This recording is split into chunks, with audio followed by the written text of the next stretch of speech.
اگلے ہی ہفتے میں نے امریکہ کا ٹکٹ کٹا لیا۔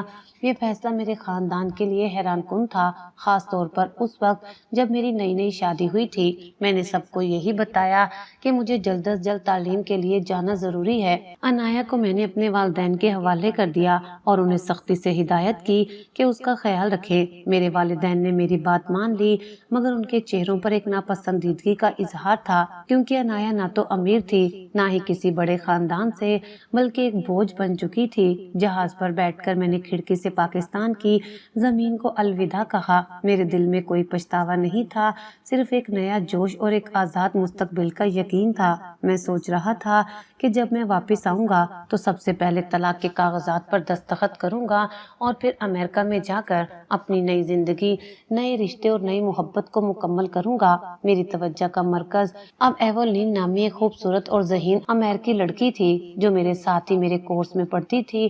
میں جلدی اس سے شادی کرنا چاہتا تھا۔ میں نے انایا کو مکمل طور پر اپنے ذہن سے نکال دیا، اسے ماضی کا ایک تلخ اور عجلت کا فیصلہ سمجھ کر بھلا دیا، لیکن میں اس وقت یہ نہیں جانتا تھا کہ میرا یہ بزدلانہ فرار انایا کو کس ظلم اور سماجی دباؤ کے سامنے تنہا چھوڑ گیا ہے۔ میں نے اپنے ذاتی خوابوں کے لیے ایک یتیم بچی کو اس کے حال پر چھوڑ دیا، جہاں میرے گھر کے لوگ اسے میری غیر موجودگی میں ایک غیر ضروری بوجھ، ایک کفالت کی ماری ہوئی بیوی کا درجہ دے کر نوچنا شروع کر دیں گے۔ میں نہیں جانتا تھا کہ میرا طلاق کا وعدہ اس کے لیے تلوار سے زیادہ تیز ثابت ہوگا اور اس کے 18 سال کی ہونے سے پہلے ہی وہ سماجی اور گھریلو تشدد کی بھیڑ چڑھ جائے گی۔ میں مکمل طور پر لاپرواہ تھا، ایک مرد جو صرف اپنی خواہشات کو پورا کرنے کے لیے آگے بڑھتا ہے، یہ سمجھے بغیر کہ اس کے ایک فیصلے نے دوسرے انسان کی زندگی کو کیسے دوزخ بنا دیا ہے۔ میرے امریکہ جاتے ہی انایا کی زندگی میں ایک سرد لرزا دینے والا موسم شروع ہو گیا۔ میں نے اسے طلاق کا وعدہ دے کر اپنے والدین کے گھر چھوڑ دیا تھا تاکہ میں آزادی کی تلاش میں نکل سکوں، مگر مجھے ادراک نہیں تھا کہ میں اسے کن بھیانک حالات میں چھوڑ کر جا رہا ہوں۔ میرے بڑے اور پرہجوم گھر میں جہاں رشتوں کا ایک پیچیدہ جال تھا، انایا میرے جانے کے بعد ایک ناپسندیدہ مہمان بن گئی۔ وہ میری غیر موجودگی میں صرف ایک یتیم بچی نہیں، بلکہ ایک ایسی عورت تھی جس کا شوہر اسے طلاق دینے کا اعلان کر کے فرار ہو چکا تھا۔ سماج نے اسے بیوہ نہیں بلکہ متروکہ بیوی کا درجہ دے دیا تھا۔ وہ بدقسمت لڑکی جو طلاق کے انتظار میں دوسروں کے ٹکڑوں پر پل رہی تھی، اس گھر کی حقیقی قیادت میری بڑی بہن زارا کے ہاتھ میں تھی۔ زارا جو کچھ سال پہلے اپنے شوہر سے طلاق لے کر آئی تھی، اس کی ناکام شادی کی تلخی اور مایوسی اس کے پورے وجود میں سرایت کر چکی تھی۔ اس کی زندگی کا سب سے بڑا مقصد اب یہ تھا کہ وہ اپنی محرومیوں کا غصہ دوسروں پر نکالے۔ انایا اس کے لیے ایک آسان ہدف تھی، بے سہارا یتیم اور میرے چھوڑے ہوئے رشتے کا بوجھ۔ زارا نے انایا کی زندگی کو جہنم بنا دیا۔ اس نے سب سے پہلے تو مالی حقارت کے تیر چلانے شروع کیے۔ یہ مفت کی روٹیاں توڑ رہی ہے، وہ دن میں کئی بار اونچی آواز میں کہتی تاکہ سب سنیں اور انایا کو اس کی حیثیت یاد رہے۔ اس غریب لڑکی کے پاس نہ جہیز تھا، نہ کوئی جائیداد، اور اب یہ ہمارے سر کا درد بن گئی ہے۔ انایا کی آنکھوں سے معصومیت ابھی گئی نہیں تھی، مگر زارا نے اسے گھر کی نوکرانی بنا ڈالا۔ وہ صبح سب سے پہلے اٹھتی اور رات کو سب سے آخر میں سوتی۔ زارا نے اس کے خوبصورت رنگین کپڑے الماری سے نکال کر پھینک دیے اور اسے پرانے اور پھٹے ہوئے کپڑے پہننے پر مجبور کیا۔ خوبصورتی پر اس کا حق ہے جس کا کوئی ٹھکانہ نہ ہو۔ زارا نے ایک بار اس کے سامنے ہنس کر کہا، انایا کو گھر کا سب سے مشکل اور جسمانی مشقت والا کام کرنا پڑتا، جیسے کپڑے دھونا، چکی پیسنا، اگرچہ اب مشینیں بھی زارا اسے سزا کے طور پر پرانے طریقے استعمال کرنے پر مجبور کرتی۔ صحن صاف کرنا اور سب سے سنگین اقدام اس کی تعلیم روکنا تھا۔ انایا ذہین تھی اور پڑھنا چاہتی تھی، مگر زارا نے اس کا اسکول چھڑوا دیا۔ اسے پڑھ لکھ کر کیا کرنا ہے؟ آخر کار تو اسے طلاق لے کر نوکرانی ہی بننا ہے۔ زارا نے میرے والدین سے کہا۔ انایا کی کتابیں چھین لی گئیں اور اسے گھر کے اندر پچھلے کونوں میں بند کر دیا گیا، جہاں وہ سارا دن کام کرتی اور رات کو روتی تھی۔ اس پر لگنے والا ہر الزام ایک سماجی تانا بن جاتا۔ اس کے باپ نے جائیداد نہیں دی تو ہم اسے کیوں پالیں؟ خاندان کے باقی لوگ بھی میرے والدین سمیت زارا کے سامنے بے بس تھے، یا شاید وہ خود بھی اس کم عمر بہو کو ایک بوجھ سمجھتے تھے جسے ان کا بیٹا جلدی طلاق دینے والا تھا۔ زارا کا غصہ دراصل اس کی اپنی ناکام شادی کی مایوسی اور حسرت تھا،